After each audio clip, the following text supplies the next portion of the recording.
Good morning, everybody. First of all, apologies. I was fully intending on getting in touch with Ericozy again and doing another video with him. Unfortunately, we had slight technical difficulties, which was totally down to my router.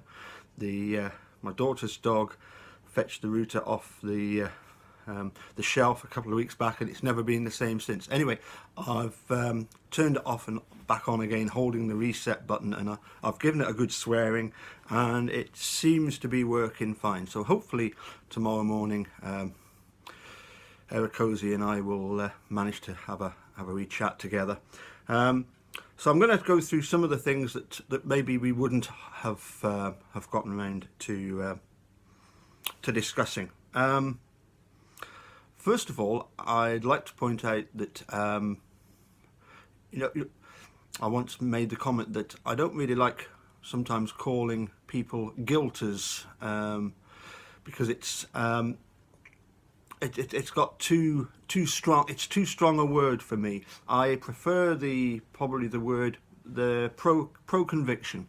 One such gentleman that has been a regular commenter goes by the name of Charles Darwin, and he queried me on something which is good, because it shows that people are actually listening and taking in what I'm saying. And it was to do with my comment about the fact that the right to bear arms is actually an ancient term, meaning to have the coat of arms on a flag.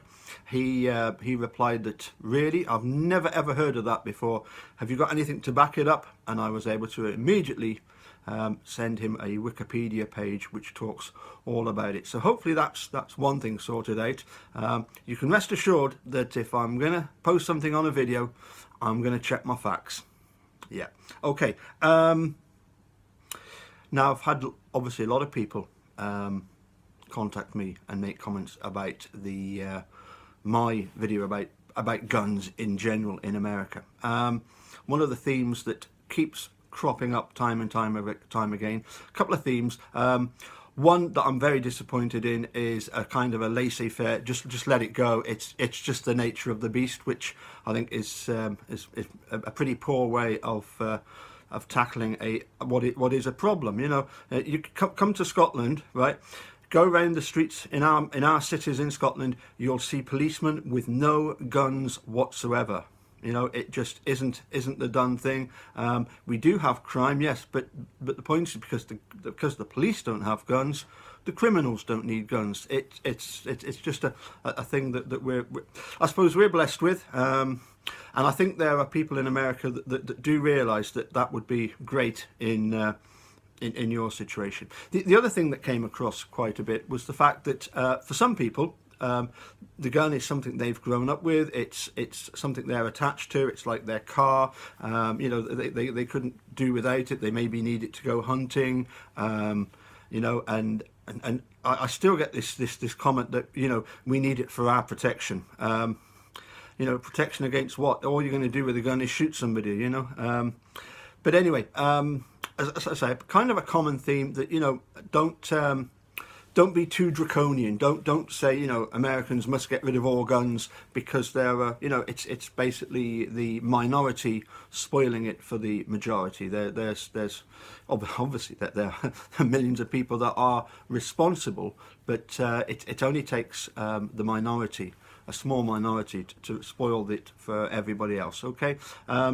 Really, I just want you to think about it. And also, my main point was the fact that, as I say, if Steve had taken into account the fact that he wasn't supposed to have a gun, although it was the Rolly Johnson gun, it doesn't matter. It had a bit of tape with his name on it, and it was above his headboard.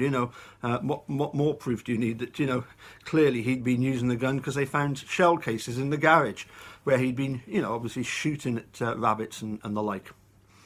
Okay. Over the weekend, I had a lengthy chat via Messenger with the lady I affectionately refer to as my wee angel, and that was quite interesting, because she was busy getting her car repaired, dropping the subframe and fit in a new one, and she'd got her dad to help her, you know.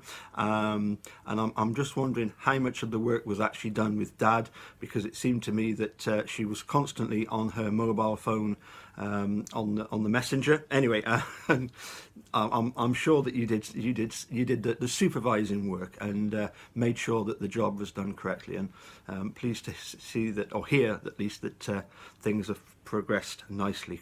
I was particularly keen to find out more about the at the time of the case, and you know, for example, when the verdict was reached in both cases, what did she think about it, having basically sat through every day, bar maybe one or two, of each trial, both Steve and Brendan's. And she simply said she was disgusted that there was so much stuff that Dean and Jerry were precluded from bringing into the trial to discuss, and we certainly see quite a bit of that in Making a Murderer, that the judge doesn't allow to be discussed or to be entered into court. Kind of still reiterating the fact that, as with that parody of Making a Murderer, the American Vandal, they really do hate Dylan in American Vandal.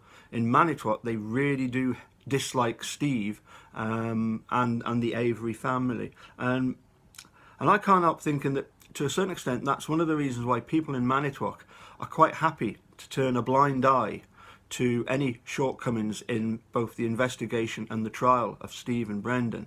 They're quite happy to turn a blind eye because they just don't like Steve, Brendan, and the rest of the family, and it's like something that they're quite happy to, as I say, turn a blind eye. It's nothing to do with us, you know. We'll just carry on our lives, and that's one less Avery able to roam free round Manitowoc. Another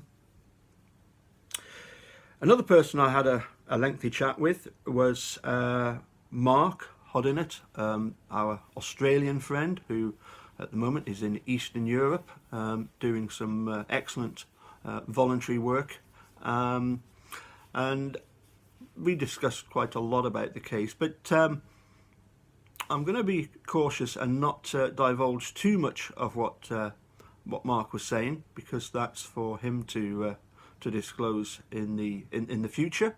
The other thing I have to be cautious about, of course, is the fact that most of the videos that I do, I send an email to Sheriff Herman and send a link. I don't do that with every video, but I do know that he watches the video, because within 10-15 minutes of me sending him an email with a link, the number of views on the video goes up by 1, and there's a thumbs down being clicked. So definitely Robert is, well, who else could it be? It has to be Robert, doesn't it, that's watching the video, isn't it? Bye for now.